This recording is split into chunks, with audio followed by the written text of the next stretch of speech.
नमस्कार, लोकसंदेश न्यूज चॅनलमध्ये आपलं स्वागत आहे।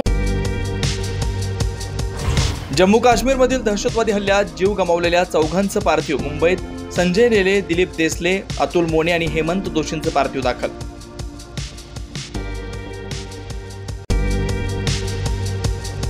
महाराष्ट्रातल्या मृतांच्या कुटुंबियांना 5 लाखांची मदत, मुख्यमंत्री फडणवीस यांची घोषणा।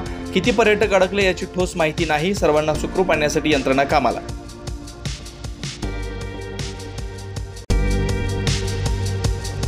पहलगाम हल्ल्यात मृत्युमुखी पडलेले नौदल अधिकारी विजय नरवाल यांना नौदलाकडून मानवंदना, पत्नी हिमांशीचा आक्रोश ऐकून संपूर्ण देश सुन्न।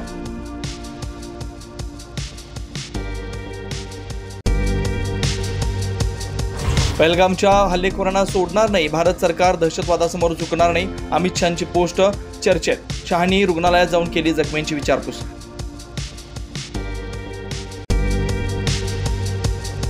पहलगाममधील हल्ल्याच्या पार्श्वभूमीवर दिल्लीत संध्याकाळी कॅबिनेट सुरक्षेची महत्त्वाची बैठक। कोणत्याही परिस्थितीत हल्लेखोरांना सोडणार नाही, संरक्षण मंत्र्यांचा इशारा।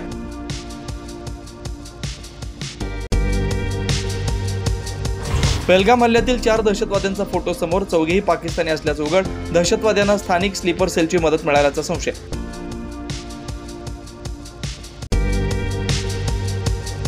पहलगाम हल्ल्यानंतर सर्व दहशतवादी रात्रीच पाकिस्तानात परत गेल्याची शक्यता। 40 मिनिटं बेधुंद गोळीबार करून अतिरेक्यांकडून 26 जणांची हत्या।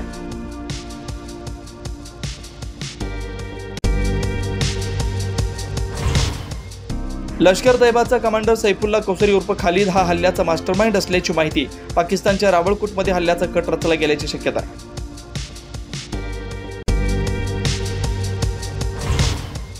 दहशतवादी हल्ल्यानंतर काश्मीरमधल्या पर्यटन स्थळ ओस, देशभरातले पर्यटक माघारी। केवळ पर्यटकांवरच नाही तर काश्मीरमधल्या पर्यटनावर गोळीबार, स्थानिक व्यावसायिकांची भावना।